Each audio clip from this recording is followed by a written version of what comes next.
বিপ্লবী পরীক্ষিত মুখোপাধ্যায় অর্থাৎ কাঙ্গালদার তাঁদের পরিবারের পক্ষ থেকে তাঁর স্মারক সমিতি আজ উদযাপন করে বন্দে মাতরমের সার্ধশতবর্ষ। আজ এক অনুষ্ঠানে কলকাতার ন্যাশনাল লাইব্রেরি হলে এই অনুষ্ঠানটি উদযাপিত করা হয়। ভারতবর্ষের বিভিন্ন প্রান্ত থেকে অনেক গুণী ব্যক্তিত্বরা এসেছিলেন ছত্তিশগড়ের চিফ হুইপ মিস্টার শুক্লা এবং কলকাতার বিভিন্ন স্বাধীনতা সংগ্রামীর পরিবারের লোকেরা এখানে উপস্থিত ছিলেন। শ্রীমতী মঞ্জু মুখার্জি এই বিপ্লবী পরিবারের বিভিন্ন সদস্যদের তিনি উত্তরীয় এবং স্মারক উপহার দিয়ে সবাইকে সম্মানিত করেন। আগামী দিনও তাঁর এই কাজ এগিয়ে চলবে বলে তিনি প্রত্যেককে ধন্যবাদ জ্ঞাপন করেন। कलकत्ता में छत्तीसगढ़ से आए हैं छत्तीसगढ़ विधानसभा के चीफ हुई सुशांत शुक्ला जी। आप इस वंदे मातरम ध्वनि एक मंत्र भी है जो हमारे ऋषि बंकिम चंद्र चट्टोपाध्याय ने दिया है हमें। उस ऋषि बंकिम चंद्र चट्टोपाध्याय की इस ध्वनि को और प्रसारित करने के लिए भारत सरकार को क्या क्या करना चाहिए? ये भारत सरकार तो काम कर रही है राष्ट्रधर्म के लक्ष्य के साथ। आवश्यकता है बंगाल की सरकार को भी वंदे मातरम के साथ राष्ट्र कल्याण की भावना के साथ काम करना चाहिए। जन्म दिया जिन्होंने स्वाधीनता की महायज्ञ की पूर्ति की, सांस्कृतिक महायज्ञ की पूर्ति की, आज नए भारत के महायज्ञ में अपनी पूर्णाहुति प्रदान करने के लिए आने वाले समय में जो लोकतंत्र का महापर्व होने जा रहा है उसमें बढ़ चढ़कर हिस्सा लेगी। और मेरी ऐसी मान्यता है कि जैसा भारत जिस विकास के पथ पर चल रहा है उस विकास के पथ पर पश्चिम बंगाल भी चलेगा और परिवर्तन के साथ नए भारत के निर्माण में सहयोगी करेगा। क्या आपको क्या लगता है पश्चिम बंगाल भारतवर्ष में जैसे चलना चाहिए, जातीयतावादी रूप हो, दूसरा हिंदू धर्म का है कि जो आ रहा है वो होना चाहिए? देखिए, हिंदू जीवन पद्धति है और अगर सेकुलरिज्म का हिंदी भावार्थ समझेंगे तो पंथ निरपेक्ष होता है। सनातन प्रकट हुआ है और पंथ प्रवर्तकों के माध्यम से आया है। तो मैं आपके माध्यम से स्पष्ट करूँ कि भारत पंथ निरपेक्ष है, धर्म निरपेक्ष नहीं। धर्म हिंदू है और हिंदू तो जीवन पद्धति है इस देश की, इसलिए भारत में हिंदुत्व की पद्धति स्वीकार्य है। बहुत बहुत धन्यवाद सर, नमस्ते। বিপ্লবী পরীক্ষিত মুখোপাধ্যায় তাঁকে স্মরণ করে বন্দে মাতরম যেটা এখন সার্ধশতবর্ষ কমপ্লিট হয়েছে সবে বন্দে মাতরমের, ঋষি বঙ্কিমচন্দ্র চট্টোপাধ্যায়ের বন্দে মাতরম, সেই উপলক্ষে আপনার এই অনুষ্ঠান আপনি কি বলবেন?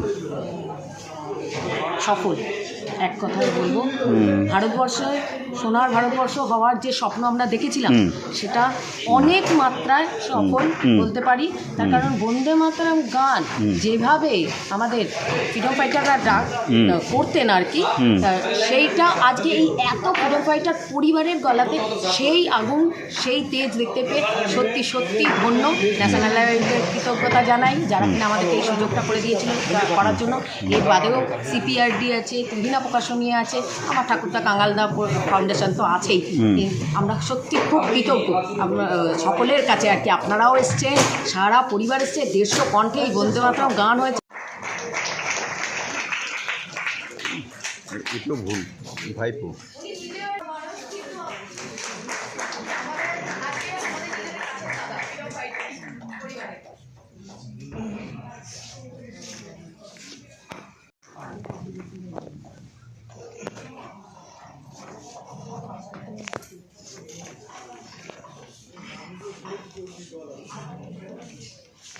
সেটা আমরাও ভেবে পাচ্ছি না। আপনারা এত মানুষ আছেন, যদি একটু ভাবেন গুণী মানুষেরা যে বুধঘাটের ওই বাড়িটা যদি কিছুভাবে বাঁচানো যায়।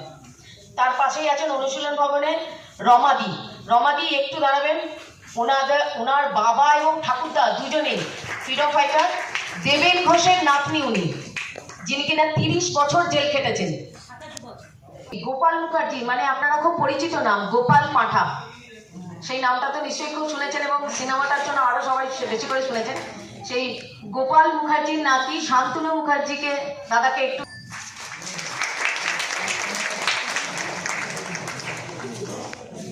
গোপাল মুখার্জি যা করে গেছেন সে তো অতুলনীয়, বলবার কিছু নেই, কিন্তু ইনিও কম কিছু করেন না। ওইদিকে হলে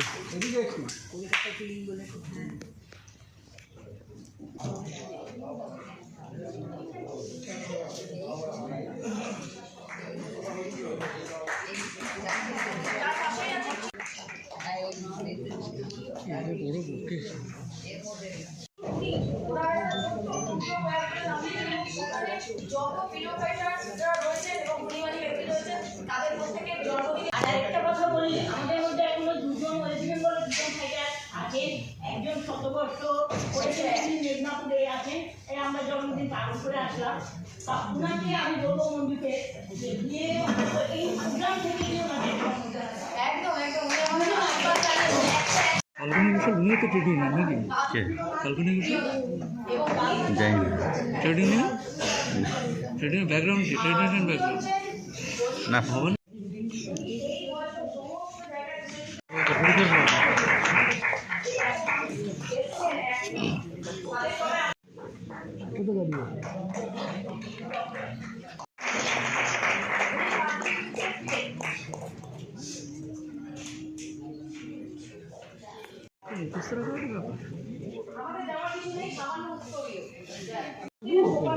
এতগুলো নাম সামনে রাখা বলা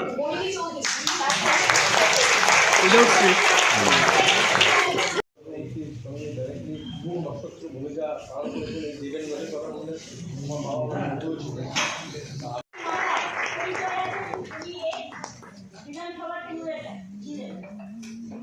উনি চট্টগ্রাম পরিষদটাকে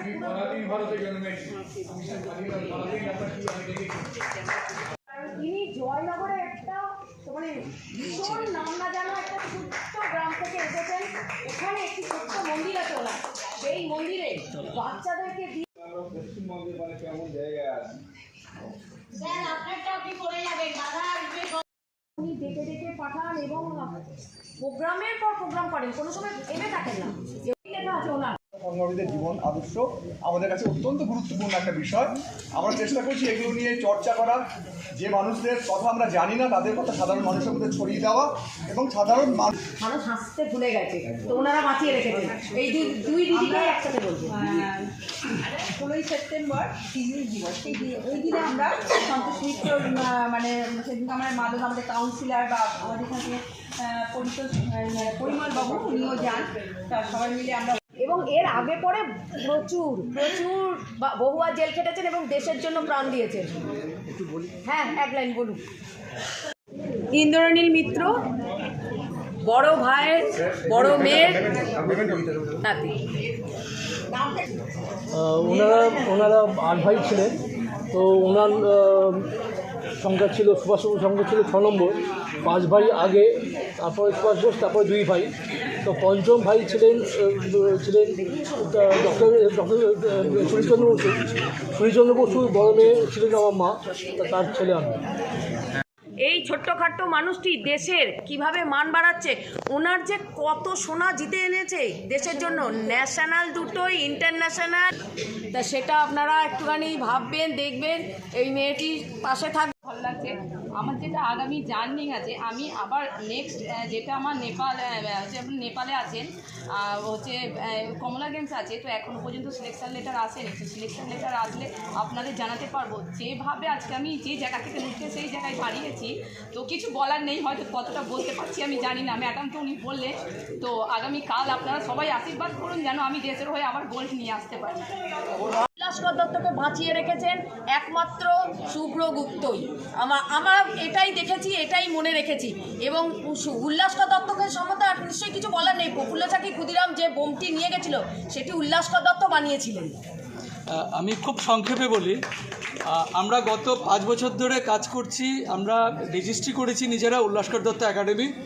আমরা কলকাতায় বেস করে বিভিন্ন রকম কাজ করি। প্রথম কাজটা ছিল আমাদের কলকাতায় প্ল্যানিং করে माँ की आराधना को अपना सर्वस्व समर्पण करने वाले परिवारों के बीच में आकर अभिभूत हूँ। व्यवहारिक दृष्टिकोण से आज ये सोचने का विषय है कि देश की आजादी के 100 वर्ष बाद ही देश की आराधना के लिए लिखे गए पंक्तियों को सार्वजनिक स्थानों पर स्थान क्यों नहीं मिला। यह आत्मावलोकन का विषय है कि हमको सबको आपस में ये चर्चा करनी चाहिए कि व्यवहारिक दृष्टिकोण से कहीं व्यवहारिक दृष्टिकोण से पश्चिम बंगाल कदम ताल करता नहीं दिखता है। 1947 में भारत की आजादी के पहले भी और आजादी के बाद भी, आजादी के पहले आप जिनके आपके पूर्वज, जिसको मैं अपना पूर्वज भी मानता हूं, ऐसे समस्त स्वतंत्रता संग्राम सेनानियों ने देश को स्वाधीनता दिलाने के लिए अपना सर्वस्व समर्पित किया और इसका उदाहरण आपका परिवार है, मेरा परिवार। के सिरमौर शिखर, जम्मू एंड कश्मीर जैसे विवादित क्षेत्रों पर अगर भारत की लोकतंत्र के लिए सर्वस्व न्यौछावर किया स्वाधीन भारत में, तो बहुत सारे ऐसे लोग अभी आपको भारत में मिलेंगे जो कहते हैं कि हमारे परिवार ने देश की आजादी के लिए और देश के संविधान की रक्षा के लिए बलिदान दिया। वो परिवार देश की आजादी के आजादी के लिए नहीं, लोकतंत्र के लिए नहीं, संविधान के लिए नहीं, सत्ता के लिए बलिदान दिए थे। और इसी कलकत्ता के माटी के लाल पंडित श्यामा प्रसाद मुखर्जी जी ने कोलकाता में भारतीय लोकतंत्र की पहली शहादत अगर इस देश में देखी जाए तो एक मात्र नाम दिखता है, पंडित श्यामा प्रसाद मुखर्जी जी। बहुत सारे ऐसे परिवारों से आज परिचय हुआ। मैं बंगाली थोड़ी कम समझता हूं, लेकिन जितना समझता हूं उतना पर्याप्त है कि मैं आपके बीच में आकर गौरवान्वित। और ऐसे समय में मेरे साथ सीमा पर काम करने वाले ब्रिगेडियर विश्वजीत चटर्जी जी भी हैं। লিভিং প্রেজেন্স কোথায় আছে? আমাদের যে সমস্ত জেলে ফাঁসির মঞ্চ, সেই ফাঁসির মঞ্চে যারা ওইটি বলে শেষ গলায় পড়েছিলেন দড়িটি, সেই সব জায়গায় কিন্তু বন্দে মাতরম শব্দটা এখনো লিভিং প্রেজেন্স। সুতরাং আমাদের উচিত সরকারের সঙ্গে কথা বলে যে সমস্ত জেলেই ফাঁসির মঞ্চ রয়েছে, যেখানে এত ফাঁসি হয়েছে, প্রেসিডেন্সি জেলে দেখুন কত ফাঁসি হয়েছে, সবাই এই বন্দে মাতরম বলে গেছেন।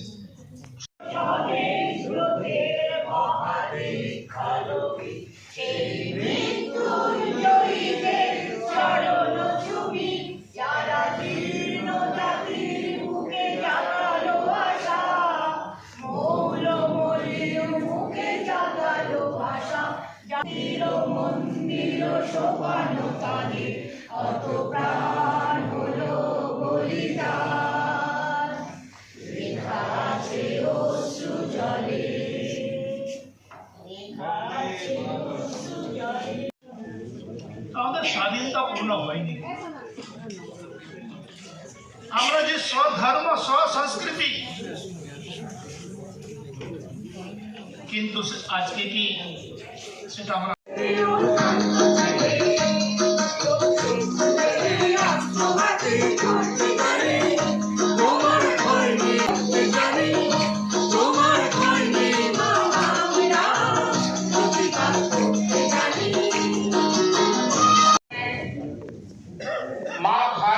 स्वाधीनता के लिए अपना सर्वस्व बलिदान किया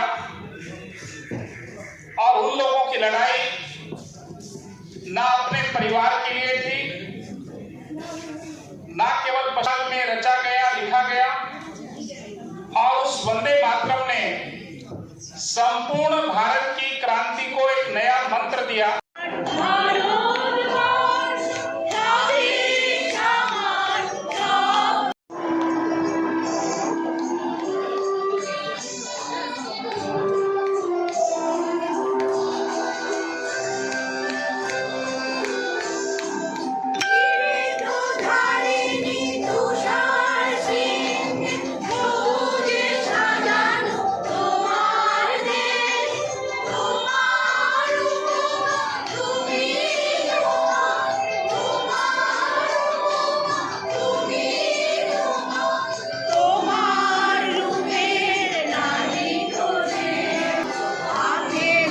ভুল হয়ে যাচ্ছে, ভুল।